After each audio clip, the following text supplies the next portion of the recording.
All right, there's a lot of Niners stuff to talk about. Adam Peters jumps to the Commanders today, and he was one of John Lynch's initial hires. They took him away from Denver. He's a Bay Area guy. I think the thinking here in the Bay was that he was going to be the guy who took over for John Lynch, and that John Lynch was not going to be a long timer at general manager, and that Peters would be, the heir apparent. And I think especially when Rand Carthon jumped to the Titans last year, I think the belief was that Rand jumped because John was here and Peters was the heir apparent. And now Peters jumps. Bob Myers was, really good in landing him. They both went to UCLA. Myers led the search. Once I saw Peters on the list, I knew that he was the primary, even though there were a couple other people listed as primary options as well. I think that was, kind of a fait accompli that this was going to be Peters trying to resuscitate that Commanders brand. How big of a loss is this? Adam Schefter reported, this first, I believe, it's the first GM hiring. They hired him, to be their assistant general manager. John got that promotion with the title. They didn't necessarily change Peters' deal as far as his title. Are you surprised that Adam Peters jumped to the Commanders? I'm not. I think this has been in the works over the last couple of years. A few off-season cycles ago, he interviewed with the New York Giants, and then last year he turned down a couple of interviews. And I think he's just been working his way to a general manager position where he can oversee and run a front office just by himself. And a lot of people watching right now are probably confused because John Lynch, as you said, Larry, did get that upgrade in title. And technically, they could have elevated Adam Peters to general manager of the San Francisco 49ers, and he has those NorCal ties. That would be a great story. But even though he would get an elevation in title, it's still Kyle Shanahan and John Lynch who are running the show, who oversee this roster. Now Adam Peters can go to a big brand, to an organization that has a proud history, with a new ownership group where you no longer have to deal with Dan Snyder. It's now led by the majority owner and Joshua Harris, who's done a pretty good job with his ownership in running the Philadelphia 76ers, as well as the New Jersey Devils. And I think all of the stars kind of aligned for Peters. He canvassed the market over the last couple of years, and he was waiting for a good opportunity. And with Washington, you get that. Major media market, big name brand. Now he gets to oversee the entire front office. He also gets to hire his head coach. And according to reports, he's going hard after Lions offensive coordinator Ben Johnson, who was sought after during last year's head coaching cycle, but he wanted to refine his play calling and his offensive vision and have another crack at it with Detroit this year. And it's worked out for him because Detroit had arguably its best season in franchise history. And now, after Ben Johnson was really able to increase his value last offseason, he did it even more. So if you're the Commanders, I think you're in a really good spot here. You have a good ownership group that isn't dysfunctional and doesn't have all the issues that they had with Dan Snyder, who's just an absolute stiff. And now you hire probably the most sought-after general manager candidate across the NFL in Adam Peters, who now might be able to bring in one of the more innovative offensive minds in the National Football League. And the Commanders, for the first time in a really, really long time, are in a good spot. They're also playing in a winnable division in the NFC East. There's been no repeat winner of that division since 2004.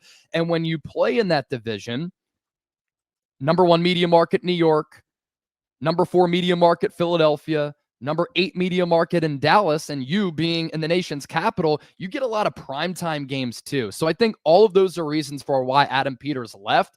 And for him, that's a good job for him to get this job, because the Commanders interviewed Ian Cunningham, who's well-respected, assistant GM with Chicago, Glenn Cook, Alec Hallaby, who's been Howie Roseman's right-hand man for 16 years, and Will McClay, who's very well-respected inside that Cowboys front office as their assistant general manager.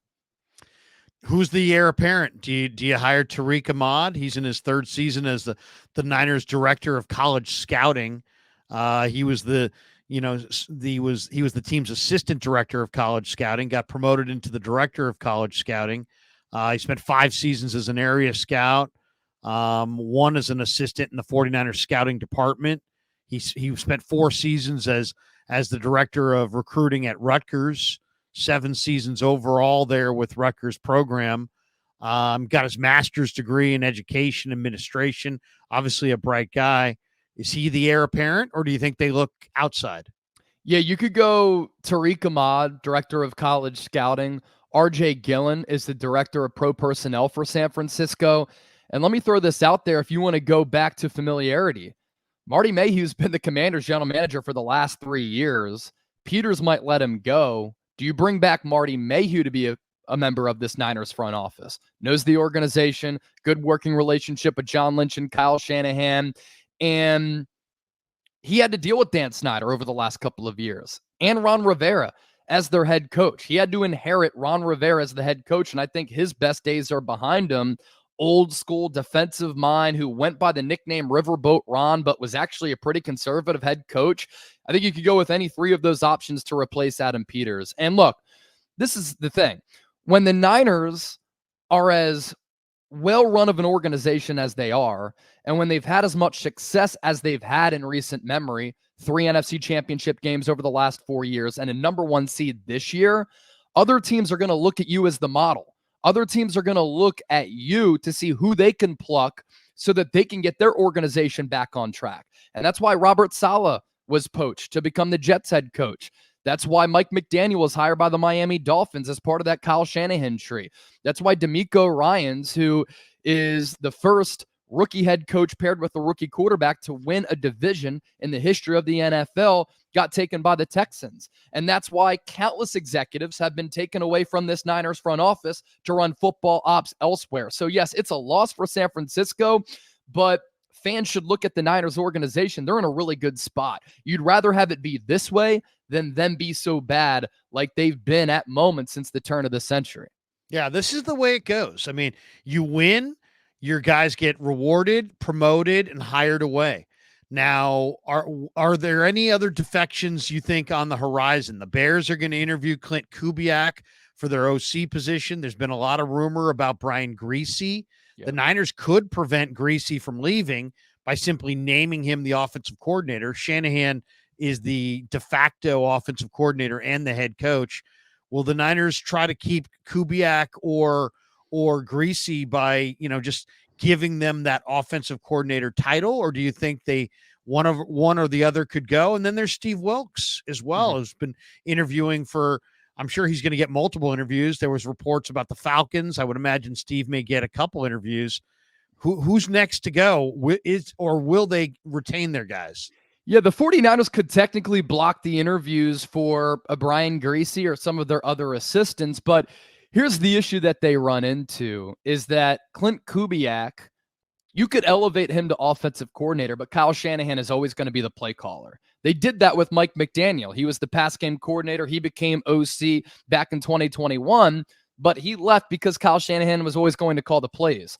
So if Clint Kubiak has an opportunity to get back to being a play caller, and at the end of last year, once Nathaniel Hackett got fired, he actually did a pretty solid job of doing that with the Denver Broncos, and now he's a part of this Kyle Shanahan tree. The Shanahan, McVay, Matt LaFleur tree, it's long and windy in the NFL, and their fingerprints are all across the National Football League. Then I think you have to give that opportunity to Kubiak if he can become the full-time play caller with the Chicago Bears. I think the same can be said for Brian Griese. You can elevate him to OC, but he might want an opportunity to run an offense somewhere. And look at the job that he's done with Jimmy Garoppolo, who was playing really, really well last year before he got hurt. And then we see how poorly he played with the Las Vegas Raiders. That's a credit to Kyle Shanahan, Brian Griese, and this offensive staff. Look at how Trey Lance looked at moments, and then look at what Brock Purdy's been able to do now in a little more than a full season sample size. And in his first regular season as a full-time starter, he was number 1 in many quarterback categories. He broke the record for the most passing yards in a single season. And Brian Griese can be credited with that because he's the quarterback's coach. So he's another one who could leave to be a primary play caller somewhere and is now a part of the Kyle Shanahan tree. Brian Fleury is another one. He's the current Niners tight ends coach. Peter King wrote about him, about how he could draw some interest. And he has a pretty interesting path because tight ends coach who has a long and vast offensive background, but he's also been a defensive specialist assistant coach for San Francisco. So that's a coach who has a very diverse skill set that teams could look at and really like. And then for Steve Wilks, with his play calling this year and with the job that he's done with this defense, in-game adjustments, developing defensive backs, Deommodore Lenoir, Ambry Thomas, Charvarius Ward, who was just named an AP second-team All-Pro, and his experience level at the NFL level, and then with how much players respect him, he could be next. Atlanta Falcons interviewing an interview request, and the Los Angeles Chargers submitting an interview request. So again, this is what happens when you're a really good organization. Teams are going to try to take away from you because of how well run your organization is. And Steve Wilks, if he does jump, because he's only been here 1 year, the Niners will not get that third-round compensatory selection. A lot of people are like, well, let him leave and take the third-round pick. The Niners won't get the third-round pick unless Steve stays one more year, and then they would. What do you think, though? If Wilks left, who's the defensive coordinator? Would they promote from within a Daniel Bullocks or somebody like that, or would they look on the outside? At what point are we going to have the conversation that Chris Kocurek has earned the right to be a defensive coordinator in this league? He's the best defensive line coach in the NFL. He consistently maximizes and develops the hell seemingly out of every single defensive lineman that he's able to coach. And when you maximize players and you're able to get them back on track, like an Arden Key, a Charles Omenihu, this year a Cleveland Ferrell, who I thought fell under the radar but was a pretty impact player, your player development, your scheme, your style, it's become very, very impressive for Chris Kocurek. And when DeMeco Ryans went to the Houston Texans, he wanted to bring Kocurek with him as the potential DC. And if the Niners at some point don't elevate him to defensive coordinator, is he just going to go somewhere else? I understand that Kocurek is paid handsomely and he's gotten raises from the 49ers, and Kyle Shanahan really values him, and the Niners want him a part of this organization. But life is about upward mobility, and the average coordinator at the NFL level makes $1 million per year.